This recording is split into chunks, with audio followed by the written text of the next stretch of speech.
السلام عليكم ورحمة الله وبركاته. ودنا የተከበራችሁ ውድ ቤተሰቦቼ እህቶቼ እንዴት ናችሁ? ደህና ናችሁ ወይ? የመዳም ቅመሞቼ ያላችሁልኝ እኔ አልሐምዱሊላህ ደህና ነኝ። በሌላ ቪዲዮ ተመልሼ መጥቻለሁ። ዛሬ ደግሞ ያው እንግዲህ አበርቱኝ አጠንክሮኝ ነው ኢንሻአላህ። ቅድሚያ እንደሱ ነው የምላችሁ። ጀዛኩሙላሁ ኸይር። በጣም ነው የማመሰግነው ከጎኔ የሆናችሁ።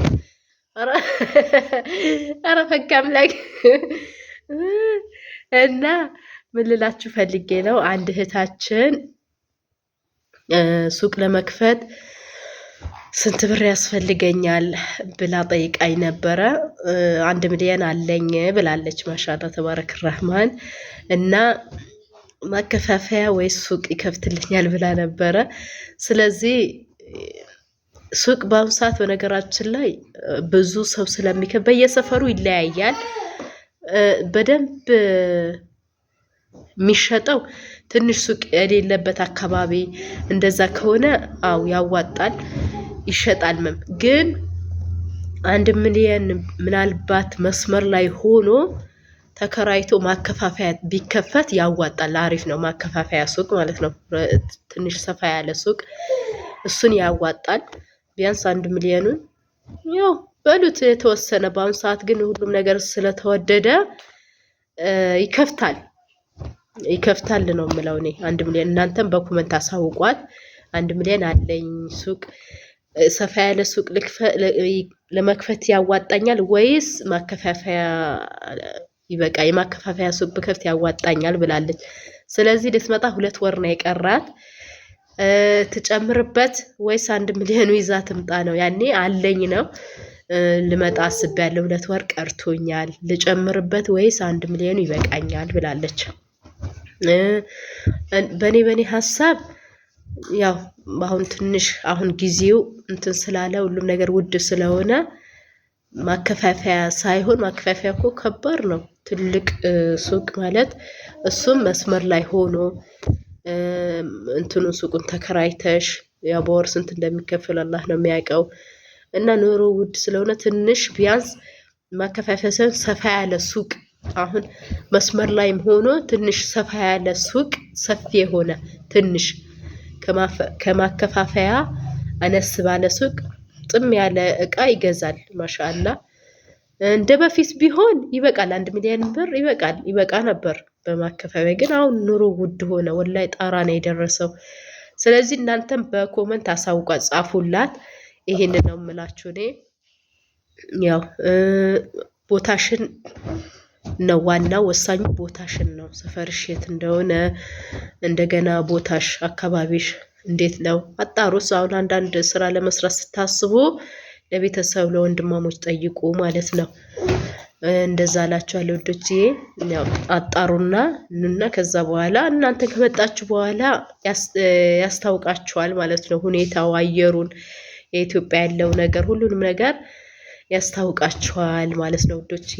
ይሄን ይመስላል በአሁን ሰዓት ማሻአላ ሁሉም ከፍቶታል ሱቅ ሰፈርም ላይ።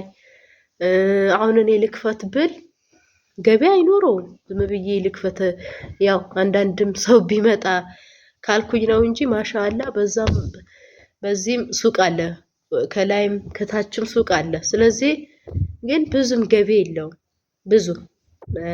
የለውም። አሁን እኛ ሰፈር ቢከፈት ራሱ አሁን እኔ ጋር ሱቅ ልክፈት ካልኩኝ በኋላ ምናልባት ዲያስፖራ እህቶቼ ምናምን መጥታችሁ እዚህ ሰፈሩን ከሞላ ነው ገበያ ሊኖር ይችላል። ነገር ግን አሁን ባለው አየር ሱቅ ልክፈት ብል ብሎ ተኝቶ ነው የሚውለው። ምንም እንትን የለም። በቃ ማለት ምንም እንትን የለም ማለት ነው። ገቢ የለም።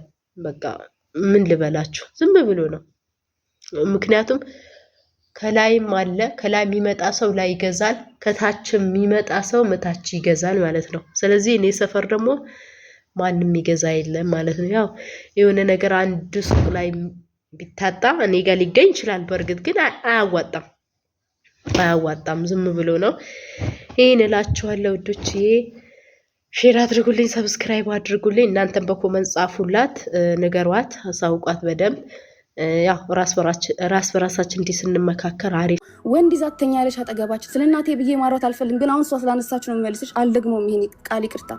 ይቅር ይበለኝ ማውራትም አልፈልግም ይሄን ግን እሷ በጣም ኦቨር ሄዳለች ገባሽ እኔ ሳልሆን ራህመትን ጠይቂያት ራህመት ወንድ ይዛ አጠገቧ ተኝታ ራህመት ሰምታለች በሃይማኖት ተጀምሮ በራህመት አልበቃ የትኛው ማበረታቻ ነው አሁን እናቴ ብዬ ምላት ከዛ መልፎ ተርፎ የክላስ ሜትሽ ይደውሉልሻል ጭራሽ ዊክ ሰክታ ወጣች ይሉሻል ጥፍር ሰክታ ወጣች ይሉሻል ለምንድን ነው የእናንተ እናት እየተባለ የምትጠራው ገባሽ እኔ አሁን እየተናገርኩ ያሉት ለእህቶቼ ጭምር ነው እኔ በቃኝ እኮ ኢትዮጵያ በቃኝ አልገባም ብዬ ከማልኩ በኋላ እህቶቼ አድገው እንዴት ነሽ ማለት መጠየቅ ሲፈልጉ ምናምን ነው እንጂ ከዛ ፊት እሷ አጠገቧ ሆነን ነው የምልሽ ከቤት አባረን ሳምንት አንዱ ሁለት ወር ውጭ እንኖራለን ግን ቤት ውስጥ ጎረምሳ ነው የሚኖረው እስቲ ጎረምሶቹ ውጡ እዚች ጋር እስቲ ወንድናችሁ ውጡ እስቲ የምርን ይዋሸው ከሆነ አሁን የምርን ፈጣሪያችሁ የምትፈሩ ከሆነ ውጡ ሳይኮ አድርጋናለች አብደናል ሀቢባ እኛ ግን አሁንም ቢሆን እንደሷ አይደለም ምክንያቱም ያደግነው ከሷ ጋር ከጎረቤት ከውጭ ከባዳ ጋር ነው ያደግነው አባታችን ለኛ ስሙን አያደርግልንም አሁንም ድረስ የዛኔም አላረግልንም አሁንም አላረግልንም